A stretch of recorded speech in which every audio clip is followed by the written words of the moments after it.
Good morning បងប្អូន អូម៉េចមកវ៉ាន់មកនេះទីលឿនហើយ មកហើយ ទីទៅសាច់គោសាច់គោបងអេនធំនេះក្នុងមួយក្តាមវិញ បងប្អូនមកមើល ល្អ អូនទឹកបាត់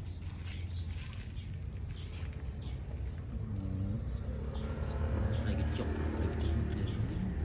ត្រីកញ្ចុកនេះត្រីកញ្ចុកហ្មង តែគេចោលច្រើនណាស់ ខ្ចងបឺ នេះខ្ចង់បឺនេះ ខ្ចងបឺ ល្អល្មមហូបឯហ្នឹងចៃឯអត់ស្ងាត់ទេ តែយាយទីក្តាមទៅណាបាត់មិញ ច្រើនណាស់អូនេះលើបោះក្តាម ណា នេះ នេះនេះកុំក្តាម នេះ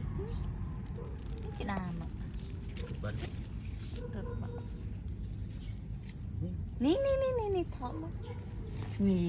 អត់ចាក់បាននេះទៅបានលឿនណាស់ ហាមែន ខ្លាំង អត់ឃើញតុងអីហ្នឹង តុងនេះតស្ងាត់ស្ងាត់ទៅឡើងមកលើមានខ្យងមានក្តាមមានໄខ ជុំខ្ចងច្រើនជុំខ្ចង បងអ្នកឲ្យគាត់ចែកជើងណាស់ អូហ្នឹងហើយបងប្អូនអស់នេះមើលចេក10កហើយ អត់ចង់ខំត្រី ណាដៃដាស្មានតែតិចស្និតណាច្រើនណា 10ស្នាប់ ចូល9ស្និត10ស្និតកប់សេរី10កហើយនឹងមួយទៀត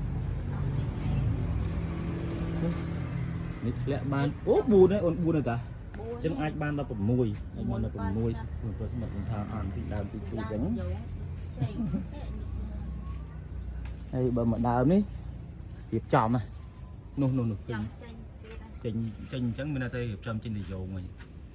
ទៅធ្លាក់ទៅយោងហើយ ទៅដើមដែរនេះពេលធ្លាក់យោងឃើញ ឃើញកូនទៅខំកូនទៅខំច្រើនហ្នឹងពេញញាស់ បាទវែងតិច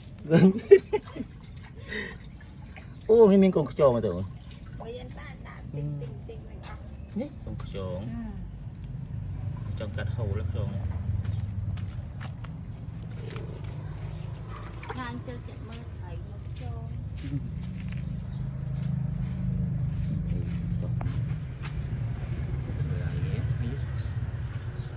បាយសុខសប្បាយទាំងអស់គ្នាសួស្តីពេលព្រឹក